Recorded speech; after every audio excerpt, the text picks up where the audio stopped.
عن عمر بن الخطاب رضي الله عنه قال: الخطاب كنت عمر ديل ريز خليلتن ديتن سمعت رسول الله عليه الصلاة والسلام يقول: سون بيهمر وديل يرسلم مارشال خليلتن أولش خزر: إنما الأعمال بالنيات مدر ألج عمل شن مخ دق ويلن حجني بن خاد وربات، وإنما لكل امرئ ما نوى بقل هور أدمن قوشر مدات تندق ويلند تنشين خليت لئنرجيبن، فمن كانت هجرته إلى الله ورسوله فهجرته إلى الله ورسوله.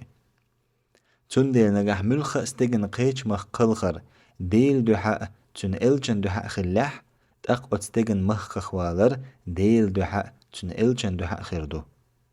ومن كانت هجرته لدنيا يصيبها أو امرأة ينكحها تنجح ملخ استجن قيش مخ قلخر الدنيا ديكشين خلي ترحم خلاح يزود يالور حم خلاح فهجرته إلى ما هاجر إليه. أتستجن قيش مخ قلخر إشا مخ كخولج همن دح خردو. رواه البخاري ومسلم. هر حديث دالي نرجو إمام البخاري إمام مسلم. أهند عربو متحت سدوش تن نخشين متح.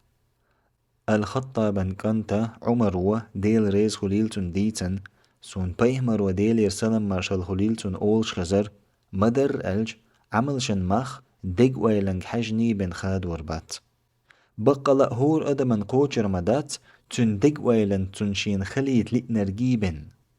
تن ديل نجح ملخ استجن قيش مخ قلخر ديل دحاء تن إلجن دحاء خلاح تأق استجن مخ خوالر ديل دحاء تن إلجن دحاء خردو. تنجح ملخ استجن قيش مخ قلخر دنيا ديكشين خلي ترحم خلاح يزود يالور حم خلاح أتستجن قيش مخ قلخر إشا مخ كخول شومن دح خردو. هر حديث دالي نرجو إمام البخاري إمام مسلم.